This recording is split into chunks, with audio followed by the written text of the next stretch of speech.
But now let's talk about the armbar from the other person's perspective. We're going to play a game with that. And then next week, we're going to do a different batch of submissions. We're going to deal with the Americanas and arm triangles from now. And then we're going to flow into escaping, okay? So, I'm finishing the armbar, right? If I'm here and I go for an arm lock and he doesn't grab, then as I lay back, everything's tight here. I grab the thumb pad, so like this. My thumb is here and this is here, and I'm controlling that so it's hard for him to rotate his arm or do that hitchhiker. Try and bring your hand up, right? And then when I go to break, some guys are very flexible. If I just go here, they may not tap, right? I put it up against my hip bone. You got your hip bone right here, and then that's an easy break. And now if he tries to hitchhike, I can just break the arm. That's why I don't particularly like that escape. It relies on you having to get this. If I'm controlling that, you won't get it, or if he starts to get it, I can bring it back. And then as he starts to escape, if I just put his elbow right up against my hip, as he walks out, I can break his arm. Okay. That's if you get it clean, okay? If I don't get it clean and he grabs, what do we do? So we're here and he's grabbed, right? First thing I'm always gonna do is grab my hip. So I don't wanna be up here like this. I'm immediately gonna circle one hand through. You can do either one, they both work. I usually prefer my right, okay, all the way through, and I grab my hip bone. And I'm gonna grab this deep, okay? That's number one. This is all tight, this is here. This is free. This is base. He starts to try and flip or sit up, right, or do any of that stuff. I have good base here, and I can control this like a position. And you wanna play with it like a position. You should be able to sit here and keep him pinned for a minute, okay? Now, when I decide to break the grip, I'm going to do the same thing every time, assuming he's holding correctly, which he is. Let's say he's holding incorrectly. Flip your hand. Then I just know I just need to do that. All right, if he's holding like that, hold it incorrectly. I just need to bring my other wrist right underneath his wrist, or forearm right underneath his wrist, and that's going to come straight up. Right?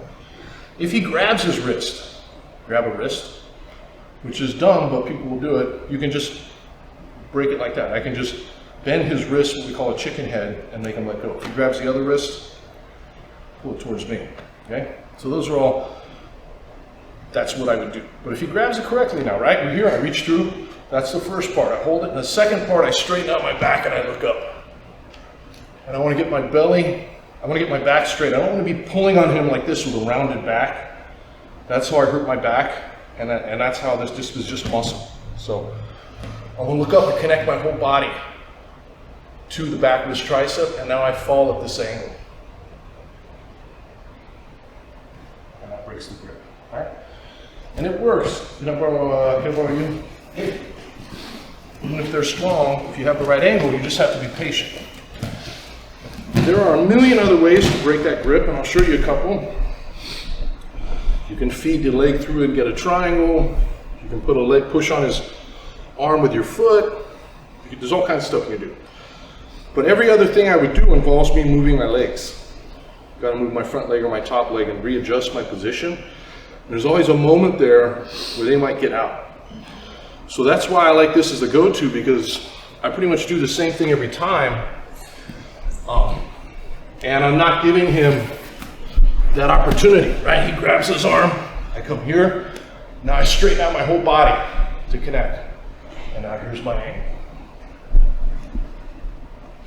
And I know it's a matter of time. I know he will let go because that's the weak angle. If he's hanging on really tight and maybe I'm down on time, I'll grab up by at the wrist with the other hand, but this is the same angle. And there it is.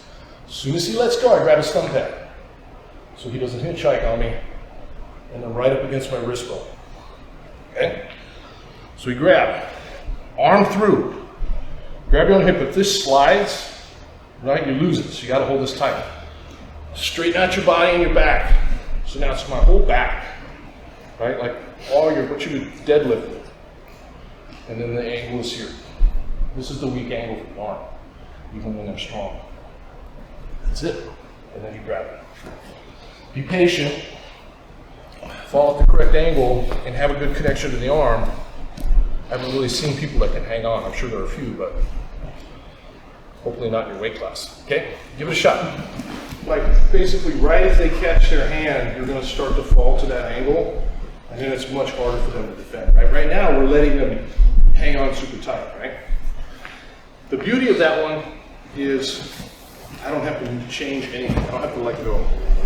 Everything else I do involves a little bit of movement, but there's a million other things you can do. Going back to the principle of breaking grip, stand up for a second, Liam. If Liam grabs my wrist, I know the way out's there, right? But if I just pull it, he can follow, right? So when we hand fight, I clear it. So this is going that direction, but I'm also immobilizing his wrist for a second, and that makes that easy to pop off, right? So lay back down. We can use that same principle when we break the grip. Okay? Arms up. Yep. Let go with that arm out, grab your arm. And we're here. If I'm just pulling, right, it can be hard. If I lay my ankle right across his wrist, and now, easy grip break. Okay, so that's your other option. I would prefer you do this, because I don't have to let go of anything. But maybe he brings his hands in real close to his chest. So now I just trap it there for a second, and then I could break that grip easy. Okay, that's one. The second one, which is more for self-defense, tighten up your belly. Like that, but on his head. Okay, this one. Like, especially if I felt like he wanted to bite me or something like that, you just play basketball with their head, and then you break the arm. That's the easiest one. That's the old Vale Tudo one. It's actually the most common. Sorry, man. You would just do this until they let go. Don't do that in the gym. But for training, you can do it, right? For fighting. So here, and break. And then, of course, you can push with your bottom leg, and then you can feed that foot through. If he starts to sit up, I can triangle. And the other option is you can put that leg behind his head.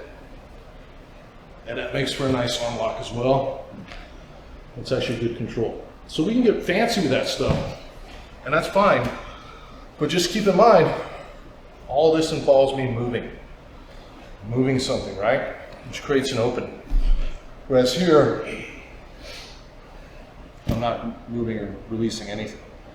I'll let you guys try a couple of those if you want. So the first one, just put your heel right on their wrist and trap their wrist to their body, and then a little pull will break the grip very easy.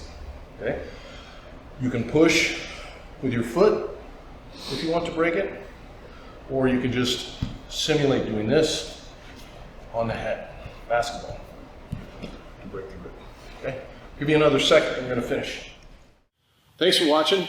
Make sure you subscribe, hit the bell for frequent updates, because we're updating this every week, and make sure you comment and like and share our videos. We appreciate it, and we definitely try and respond to all the comments.